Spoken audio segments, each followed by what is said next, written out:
Hey everyone, this is Jake here at Whatever, where we literally talk about whatever. Today is just going to be an update video. 4 minutes ago, Voyager 1 just sent back a terrifying message from space. It sounds like it's maybe clickbait, but I don't know, with these astronomy channels, they probably do have something interesting, maybe an update on this. And the Voyagers are way out there. I mean, they're like in the Oort cloud or something like that. They're into like interstellar space, so that's pretty cool. Um, and I don't know, I just thought it was interesting. I'll have some new content coming up here pretty soon with a few suggestions and then a few follow ups on some of the other playlists that I have on here. So go ahead and go check those out if you haven't already. But today it's just a little bit of the more you know slash reaction, I guess you could say, but more so for a little bit more up in here. All right, so without further ado, let's get it started. The Earth may be a massive and beautiful place, but in comparison to the rest of the universe, it is merely a speck. Ever since human technology made it possible to launch rockets and satellites into space, people have had an insatiable desire to learn more and more about the mysteries of the universe. The Voyager program, which has been providing valuable insights and data for nearly 45 years, has been one of the key missions in this endeavour. The idea to send out probes in the 1970s was created out of sheer accident, when Michael Minovich realised that a spacecraft could piggyback on the velocity of a planet and catapult further out into the solar system. And while the Voyager missions were never intended to survive this long, when the first plans for the probe were carried out, it has sent us information that has changed the way we view our place in the universe. Join us in today's video as we talk about how the Voyager 1 has started sending terrifying messages back to Earth. The Voyager mission, launched in the summer of 1970s. Now, like when they say it like that, it just sounds like, maybe they found some aliens or something, or like, we're about to be invaded. But sometimes it's like it's like gargled gamma radiation or cosmic radiation, background wave or microwaves and stuff, or there's like a spike. I don't know, but sometimes it's that way. That's like the big reveal. But hopefully this is something a little bit different. But anyway. 7 was originally intended to last for only 5 years, but to the surprise of NASA officials, both Voyager 1 and Voyager 2 have far exceeded their projected lifetimes and continue to function, sending back crucial scientific data from the outer reaches of our solar system. The twin spacecrafts were initially tasked with exploring Jupiter and Saturn, and both successfully carried out studies of those planets. Voyager 2 then went on to make the first close observations of Uranus in 1986 and Neptune in 1989 as part of the Voyager Grand Tour. But the mission didn't end there. After completing their initial objectives, the Voyager probes embarked on a new journey to explore the distant reaches of interstellar space. In 2013, NASA announced that Voyager 1 had entered interstellar space, the region beyond the Sun's influence with a continuous flow of particles. What? So, sorry, that was weird. 2013, they reached interstellar space, but they passed Neptune in like, I think it said 1989. There was between Uranus and Neptune, I think it was like a 3 year stint, but I'm pretty sure they were gathering data and getting some sort of was it, a gravity assist to keep going. But I mean, from '89 to 2013, and it's just reaching interstellar space. That's a long time. That's crazy. Yeah, it's like 20 some odd years, 24, I think. Man, and that's from Neptune to interstellar space. That's like that's like half the time that the Voyagers have been around. It took them that long to get from Neptune to interstellar space, as opposed to all the gravity assists they had just to get to that one point at Neptune. That's insane. Particles and magnetic fields ends. 2 followed in 2018, at a distance of 17.7 billion kilometres from the Sun. Both Voyagers are still on their interstellar journey, sending valuable data that continues to shed light on the mysteries of the cosmos. As the only spacecraft to have ventured into interstellar space, the Voyager missions have been providing unique insights into the nature of our solar system and its surroundings. The probes have been studying the interaction between the interstellar medium and the solar wind, a stream of charged particles constantly flowing from the Sun. The Voyager's data has also shed light on the heliosphere, a bubble of charged particles that surrounds our solar system and is shaped and influenced by interstellar conditions. The boundary between the solar system and interstellar space, known as the heliopause, is where the solar wind ends and interstellar space begins. According to NASA, the Voyager probes have helped to create a more complete understanding of our Sun and its interactions with interstellar space. For example, the Voyager's data showed that cosmic rays are about 3 times more intense outside of the heliosphere than within it. The mission continues to combine with other research programs to give us more detail of our place in this universe. Last year, scientists made a noteworthy discovery when Voyager 1 recorded a mysterious humming noise linked to waves present in the minuscule amounts of gas found in the near emptiness of interstellar space.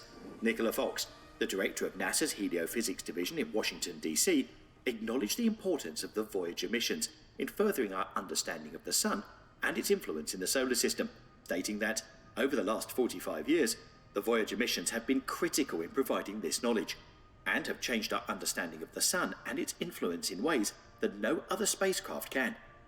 It is important to note that these missions are powered by a plutonium-based thermoelectric power system.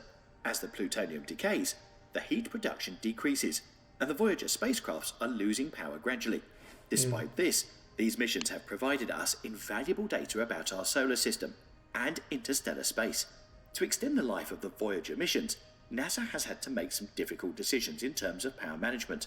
The team has turned off a number of non-essential systems, and even some that were originally considered necessary, such as heaters that protect instruments from the intense cold of space. Despite this, all 5 instruments on both spacecraft have been operating without heaters since 2019, and continue to function. NASA experts are puzzled as to how the Voyagers are able to withstand temperatures far below what they are designed for.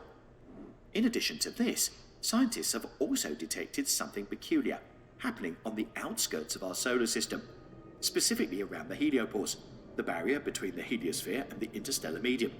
Recent data shows that the heliopause is rippling and creating oblique angles in an unexpected way. This is another mystery that needs to be studied and explained by scientists using the Voyager data and other observations. The idea that the heliopause, the boundary between the heliosphere and the interstellar medium, is not static is not a new concept. Over the past decade, researchers have been using data from various sources to understand its dynamic nature. The Voyager 1 and Voyager 2. Now, just a real quick pause here. Look at the way that it's moving. I mean, if you think about it, makes sense, obviously, but like how fast our solar system is moving and all that, I don't know, it looks kind of like a comet, right? Just because of how fast it's going. And then you think about, I think I said that in the last video, on the cosmic calendar or in terms of distance, astronomical units. I mean, that's nothing to sneeze at. It's huge. And then you think about just our solar system, like how long it took us to get anywhere with the Voyagers. And then you think about our solar system traveling as fast as it does through interstellar space. That's crazy. 2, being the only spacecraft to leave the heliosphere, and the NASA's Interstellar Boundary Explorer, IBEX satellite, which studies emissions of energetic neutral atoms, have provided valuable data on the location and behavior of this boundary. The Voyager spacecrafts provided the only direct in-situ measurements at a specific point in space and time, while IBEX helps to round out that data, giving more context. Scientists have used this information to develop models that predict how the heliopause will change in the future. The heliopause is not a fixed barrier, but a constantly shifting boundary as the solar winds and interstellar medium push and pull on each other. Recent research on the heliopause, however, has revealed data that contradicts prior findings. For example, the IBEX satellite documented the brightening of energetic neutral atoms, ENAs, in 2014, which suggested asymmetries in the heliopause over a period of several months, which later was found to be incongruent with current models. Additionally, data from the Voyager 1 and Voyager 2 spacecrafts show that the heliopause shifted substantially in a relatively short amount of time, which may help explain the significant gap between the 2 probes' entries into interstellar space in 2012 and 2018 respectively. But this movement of heliopause also challenges the current theories about its stability. These disparities have been described as intriguing and potentially controversial by the researchers in an article published on October the 10th in the journal Nature Astronomy. Scientists plan to continue investigating the heliopause in the hopes of gaining more information about it using NASA's Interstellar Mapping and Acceleration Probe, a new and improved satellite that is set to launch in 2025 and will be able to detect ENAs. Until then, the cause of the unexpected behaviour of the Heliopause remains a mystery. In May this year, the Voyager 1 onboard system responsible for keeping its high-gain antenna pointed at Earth, known as the Attitude Articulation and Control System, or AACS, started to send back confusing jumbles of data, instead of typical reports about the spacecraft's health and status. This behaviour is similar to an electronic aphasia, a condition that results in the impairment of the ability to communicate fluently. This is yet another interesting observation that needs more data to understand. It is possible that the data received were generated at random or do not reflect any actual state of the spacecraft. According to NASA's statement at the time, the AACS may have been in an anomalous state. The engineers were also puzzled by the fact that despite the strange status updates from the spacecraft, Voyager 1 appeared to be in excellent condition. The radio signal coming from the ship was still strong and consistent, which indicated that the antenna was still aimed at Earth and not in the configuration that the AACS claimed it was in. Did y'all see that? Like all those, I don't know if they're like radar or telescopes or something. I'm guessing that's like a radio dish. But does anybody know why they move in conjunction with one another, as far as like maybe they cover a wider area to send and receive signals? I'm not absolutely positive about that. I wish I knew more, but as big of a nerd as I am, I never have really looked into that particular thing, like radio signals back and forth, even though radio waves is another part of the spectrum as far as in astronomy. So I don't know. I probably should do some more research on it. But if you do know, let me know in the comments. The more you know, it's the name of the segment, right? Additionally, the science systems on Voyager 1 continued to collect and transmit data as usual, despite the strange behaviour of the AACS. Furthermore, whatever the issue was with the AACS, it did not trigger a fault protection system. That is designed to put the spacecraft into safe mode in the event of a malfunction. Fortunately, NASA engineers were able to identify the problem and take appropriate action. It was discovered that the AACS had started sending its telemetry data through an onboard computer that had stopped functioning many years earlier, which caused the data to be garbled. By issuing the command to the AACS to use the correct computer to send its data home, the engineers were able to solve the problem. The next challenge will be to determine what prompted the AACS to switch systems in the first place. According to NASA, it is likely that the system received an incorrect command from another onboard computer. While this issue is not considered a serious concern for Voyager 1's well-being at the moment, it is important to locate and rectify the underlying cause to prevent future issues. Voyager 1 has spent the last decade travelling through interstellar space, beyond the reach of the Sun's magnetic field, which previously shielded the spacecraft from cosmic rays and other forms of interstellar radiation, in the same way that Earth's magnetic field protects us from high-energy particles and radiation from the Sun. Without this protection, it is likely that the onboard computer chips of Voyager 1 are experiencing memory errors caused by high-speed energetic particles.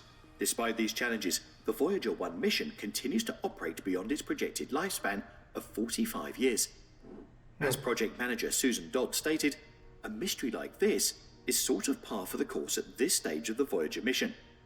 Despite its age, the Voyager 1 spacecraft continues to provide valuable information about the outer reaches of our solar system and beyond. The Earth... Man, that's crazy. 45 years, and it's still sending back and still giving us more knowledge and more information. I think that's pretty cool. I don't know, but you let me know what you think and in the comment section, or like and subscribe, as everybody always says. And if you want to see some more stuff like this, I don't even have to just do this. I can cover other stuff like here on Earth, or maybe some of the other planets or something. I don't know. But this stuff is interesting to me, and be on the lookout for my other videos, because I have some coming up. And let me know what you thought of this. And until next time, just keep sending it.